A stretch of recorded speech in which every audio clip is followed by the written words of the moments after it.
Maris Racal at Anthony Jennings pinatawad ng netizens dahil sa incognito.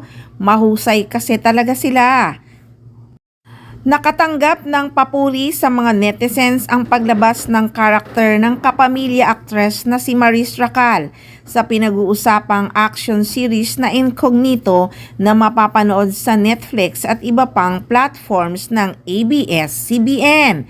Nagkita na rin ang mga karakter nila ng real partner niya na si Anthony Jennings na talaga namang pinuri ang aktingan at chemistry ng mga netizens. Say ng mga netizens, isang tabi ang kinaharap nilang kontrobersya.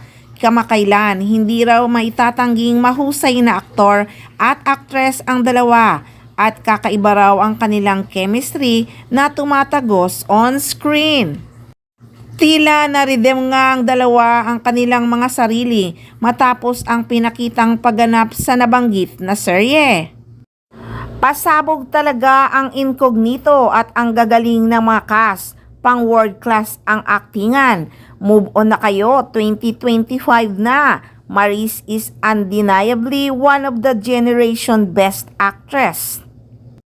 Narito nga ang reaksyon at comment ng mga netizens. Kilig talaga itong dalawa, may pagka-comedy, di boring ang mga role nila.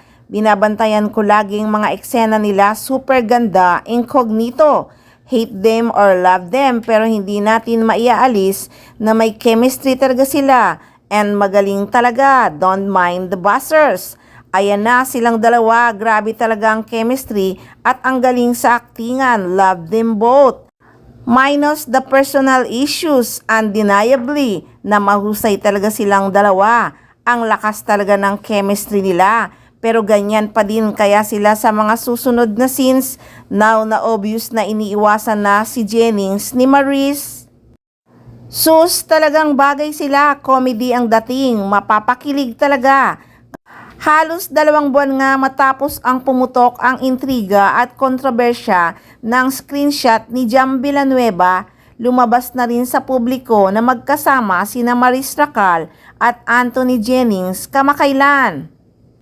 Sumama kasi sila sa mall show ng kanilang series na Incognito na mapapanood na nga sa primetime bida ng ABS-CBN at Netflix. Kamakailan lamang ay nilabas na rin ng Netflix ang teaser para sa kanilang kauna-unahang pelikulang pagtatambalan, ang Social Climbers na mapapanood sa huling linggo ng Pebrero.